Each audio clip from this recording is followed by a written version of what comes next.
برا اور بدترین شخص ہے. پھر حضور اٹھ کے گئے اور اس شخص سے ملاقات کی، اچھی طرح بات کی، پھر واپس آئے. اب یہاں پہ سمجھنے والی چیز کیا ہے؟ کیا حضور علیہ الصلوۃ والسلام نے استغفر اللہ نقل کفر نباشت کوئی منافقت کی تھی یا غیبت کی تھی؟ نہیں.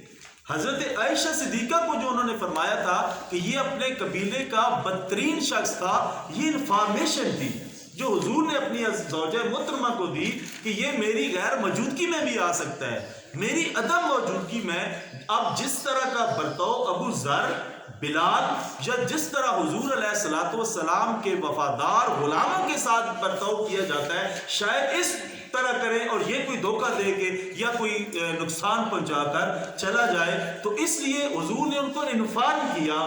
پھر حضور جب انفارم کر کے وہاں گئے، بات کر کے واپس آئے، تو سیدہ عائشہ نے یہ سوال نہیں کیا کہ آپ نے یہاں کیا بات کی تھی، بلکہ انہوں نے سوال یہ کیا کہ آپ نے اس کے ساتھ بڑی نرمی کے ساتھ بات کی ہے، بڑی اچھے انداز میں گفتگو چل رہی تھی آپ کی. تو اس کی وجہ کیا ہے؟ حالانکہ آپ یہ قبیلے کا بدترین شخص ہے. حضور نے فرمایا کہ میں اپنے اخلاق کو مکمل کرنے کے لیے اور اخلاق کی تعلیمات دینے کے لیے اس دنیا میں آیا ہوں. انما بعثت مکارم الاخلاق، میں بھیجا ہی اخلاق کو بہتر کرنے کے لیے گیا ہوں. بے شک اس میں ہزاروں عیب ہے، لیکن جب وہ میرے پاس آیا ہے، میری مجلس کے اندر آیا ہے، میں اس کے ساتھ حسن سلوک اور اچھے انداز میں بات کروں گا. اب یہ بات ہم نے بھی سیکھنی ہے. ہم نے بھی اب مثال حضور علیہ قرآن پاک کے اندر آتا ہے کہ جو سب سے بری اور بدترین آواز ہے وہ گدے کی آواز ہے. لصوت الحمیر، وہ گدے کی آواز ہے. گدہ کیا کرتا ہے؟ وہ چلاتا ہے.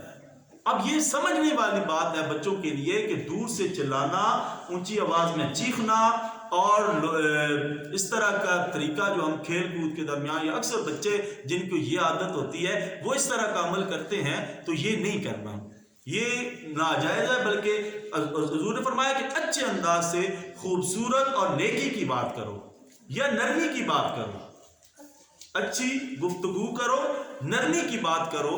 اور پھر جو زبان میں سے جو لفظ نکلتا ہے، ہماری زبان میں سے جو لفظ نکلتا ہے، فرشتہ ایک اس کی ڈیوٹی ہوتی ہے، وہ ایک ایک لفظ لکھ رہا ہوتا ہے. جب ہمارا ایک ایک لفظ کہیں کاؤنٹ ہو رہا ہے اور ہمارا اکاؤنٹ بڑھتا جا رہا ہے دن بدن، تو ہمیں کیا بولتے وقت یہ نہیں سوچنا چاہیے کہ ہمارے منہ سے کیا نکل رہا ہے. اگر ہم دن میں 10 یا 50 مرتبہ کسی کو گالیاں دے رہے ہیں، یا کسی کی غیبت کر رہے ہیں، یا کسی کی چغلی کھا رہے ہیں، یا کسی کو برا بھلا کہہ رہے ہیں، تو کیا وہ فرشتہ نہیں لکھ رہا ہوگا؟ وہ فرشتہ ساری چیزیں لکھ رہا ہے، وہ ایک ایک چیز کو نوٹ کر رہا ہے. اور جب کل قیامت کا دن ہوگا، وہ پورے کا پورا نامہ اعمال ایک CCTV ویڈیو کی طرح ہمارے سامنے چلنا شروع ہو جائے گا، اور ہمیں زبان سے بولے ہوئے ایک ایک